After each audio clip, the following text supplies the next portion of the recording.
वसुंधरा संभाल ले।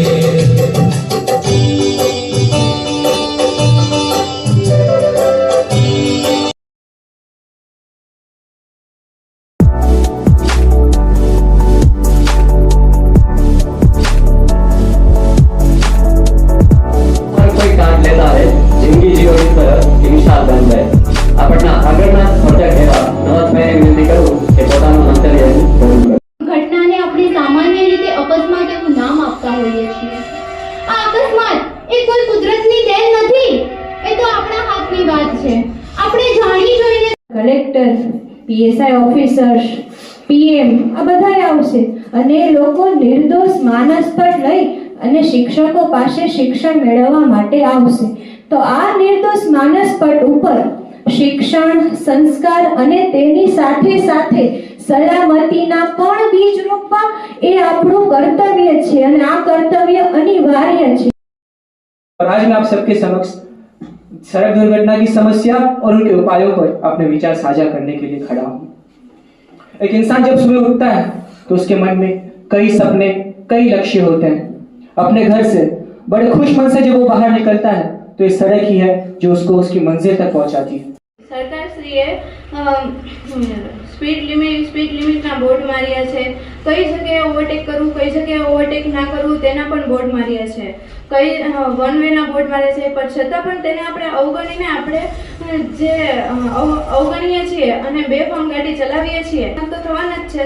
તો હવે શું સરકારશ્રી આપણા માટે ડ્રાઈવર મોકલે ગાડી ચલાવવા માટે?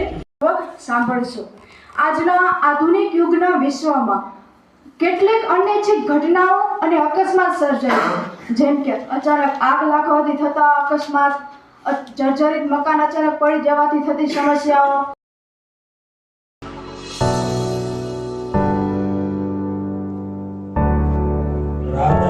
સાયકલ ચલાવતા આજે છે એને આપણે વલ્નરેબલ રોડ યુઝર્સ કહીએ છીએ। વલ્નરેબલ શું કામ? કારણ કે જો તમે આમાંથી કોઈ વાહન ચલાવતો હોય, સાયકલ અથવા બાઇક અથવા તો ચાલીને જતા હોય અને તમારી સાથે અકસ્માત થાય તો ઈજા તમને થશે। કારણ કે સામે શું હશે? કાં તો કાર હશે, કાં તો બસ હશે, કાં તો ટ્રક હશે। તો વલ્નરેબલ કોણ તે? આપણે કે જે નાનું વાહન લઈને જાય છે। એટલે ખાસ કરીને આ કેટેગરીના જે વાહન ચાલકો છે એમણે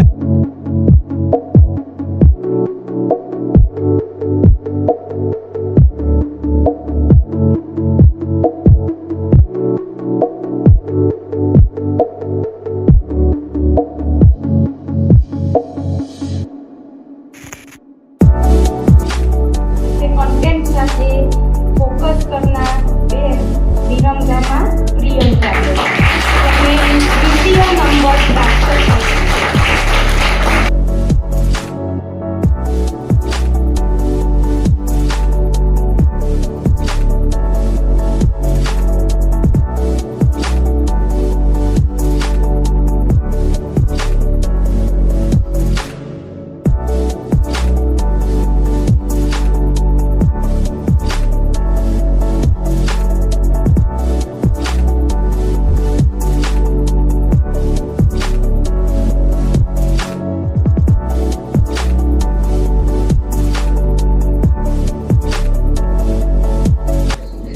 શબ્દોને સાચા સ્વરૂપે પામવા મૌનને આકાર હોવો જોઈએ।